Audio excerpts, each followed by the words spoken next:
আসসালামু আলাইকুম রহমতুল্লাহি ওবারকাতু। বলতে চাচ্ছিলাম, আমরা এমন ভণ্ড, আমরা আমরা মানুষকে মুখে বলি এক, অন্তরে থাকে আরেক। আমরা কাউকে 10 টাকা দিয়ে হেল্প করতে পারি না, কিন্তু উপদেশ দিতে পারি লম্বা লম্বা। আমরা এই বেয়াদ্দপ। আমরা মানুষকে উপদেশ দেই, ঘরের সন্তানকে ঠিক না কইরা যায় আরেকজনের সন্তানকে ভালো করতে।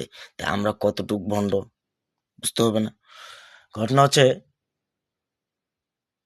আজকে দেখলাম একটা মেয়ে একটা ছেলেকে, স্বামীকে ফালায় রাইখা, স্বামী রিক্সা চালায় আইসা দেখে যে আরেকটা ছেলে নিয়ে ঘুরতেছে ওয়াইফ। এর চেয়ে বড় দুঃখের বিষয় আছে? স্বামীর রাত্রে খাটা পরিশ্রম দিয়ে কামাই করে, সে পার্কে ঘুরে বেড়াচ্ছে অন্য ছেলের সাথে। এর চেয়ে বড় বেদনা আছে? তাই বলি, ওহে আমার বোনেরা আমার, এরকম কিছু করিও না।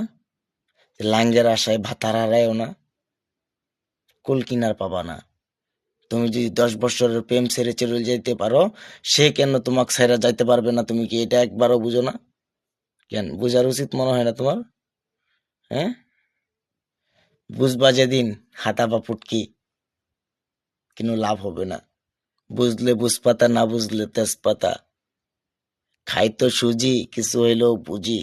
তাই সবাই তো পানির মতো মুতে, পানি খায় পানির মতো মুতে, আবার এই মুত হলুদ হয়েও যাইতে পারে জন্ডিস হইলে।